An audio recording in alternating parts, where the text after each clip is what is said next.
How many times do we ignore the warnings about alcohol?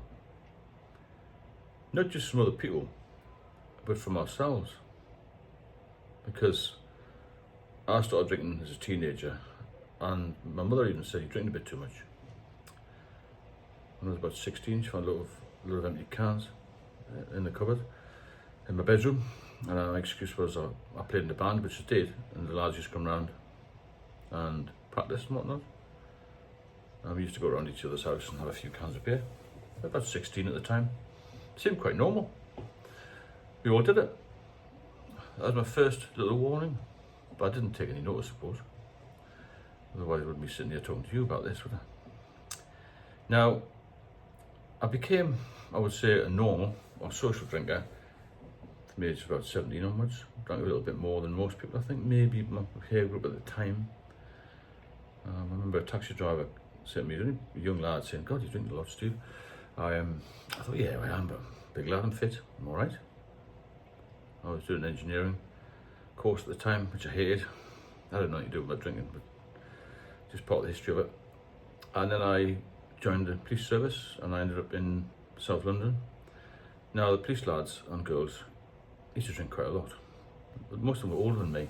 Obviously, I was a new person on the shift, and there was a police club nearby with subsidised drinks, and sometimes used to go to the market in the morning after night duty. I'd never heard of that in my life, never drank in the morning. Coming from the northeast, it was a bit like, well, bandit country really where I was from. It was just, a quiet market town in Northern where I came from. And then suddenly I was thrust into London, and then from then on I got promoted and went to the West End of London, Central London, and was in Soho, Mayfair, all that sort of area where there's lots and lots of places to drink. And I was on the end of an underground line, so I didn't have to drive. That was when it was Disneyland for me, so I liked to drink. I would sort of be drinking the day, probably if I hadn't been warned or hadn't been seriously ill. As time progressed, I got married and lived separate lives in the work, so I was working shifts and all that sort of thing, so there was nobody there really to control my drinking. I was away from home, obviously. But the warning signs didn't start until a little bit later, maybe late 20s. I used to feel a little bit hungover, but the rest of the lads did as well sometimes. I think had a heavy session, have a heavy weekend. We used to have this thing called Thursday Club, where you finish at 2:30 on a Thursday, and you weren't on duty again until the following Monday evening. So plenty recovery time, as it were. So my wife at the time, my only wife, she kept saying to me, "You drink too much, you drink too much, you drink too much." I just thought she was nagging. She didn't drink much, her family didn't drink much. And my parents didn't, to be fair. But I was in this, I don't know, having a high old time mode, really. Oh, I'll be fine. I'm young, I'm fit, I'm invincible. And that's what happens, isn't it? You think you're invincible, but you're not. Nobody is to this alcohol, because it will creep up on you. It's called the silent killer, by doctors. Because a lot of people don't realise they've got any problems with it until they get examined for other issues. Because a lot of the times, things like liver damage and even blood pressure problems, strokes, they don't come up with a lot of symptoms. It can be asymptomatic, you see. Not until it's really, really nip and tuck when you get symptoms. So I kept getting this nagging in my ear, "You must cut down." I used to go up north, visit parents. My dad used to say, "You're drinking a lot." So I used to get there, have a few drinks, go straight to the pub, back in my old hometown, see all the lads who were there, who I used to go to school with. I thought it was the bee's knees. I'm a London boy now and all this nonsense. I drank a bit more than them sometimes, the weekends. And driving back on the Sunday, I used to feel dreadful, but my wife used to drive back most of the way.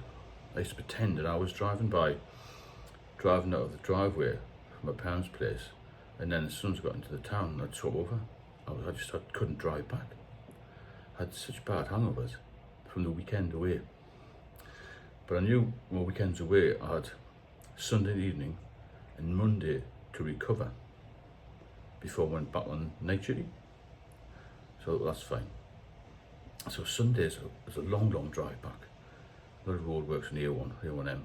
I remember a couple of times saying, "I've got to stop at the garage, get some cans."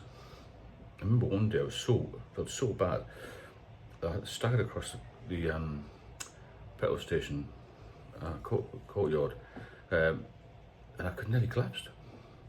I was like, geez, I must get a drink. It'd been a few hours since I had a drink. I didn't realise how bad it was after a long, sort of binge drink weekend. I drank steadily most of the time, but on the weekends I used to come north, I used to really hit it hard.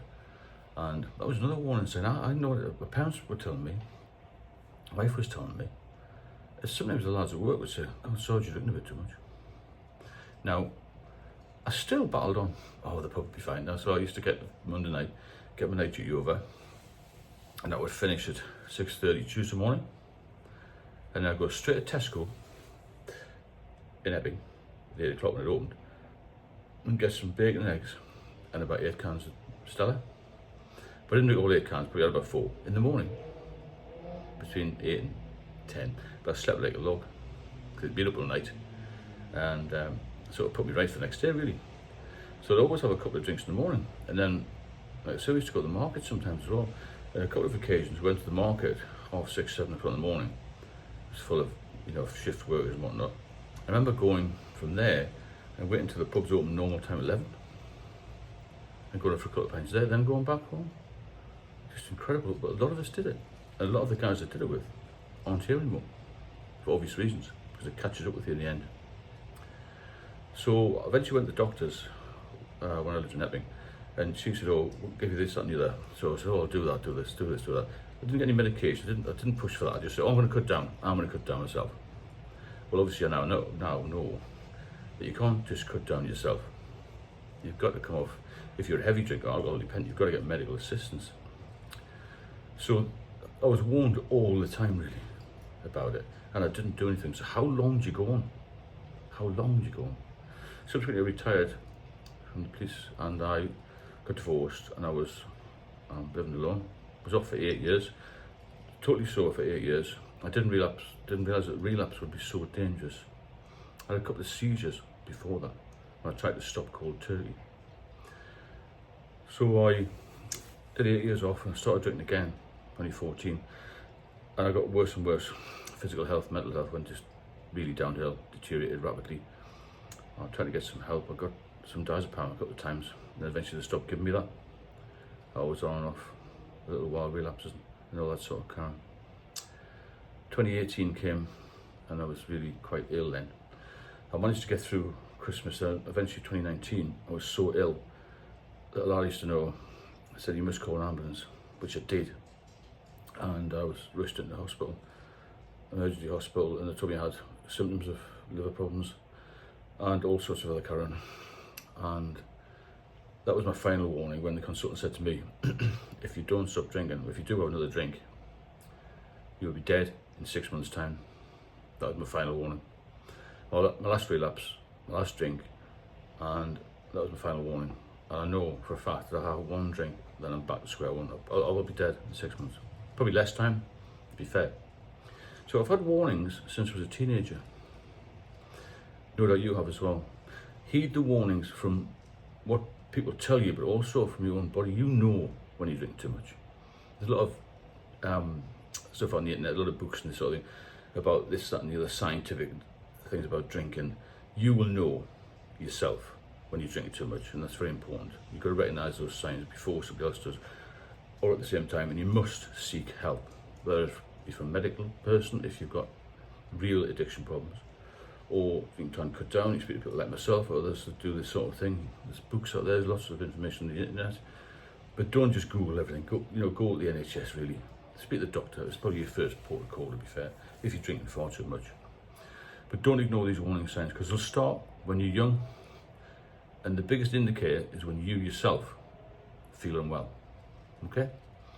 If you have any comments, please drop me a line. If you are benefiting from the channel, please subscribe and share it, and I'll speak to you all very soon.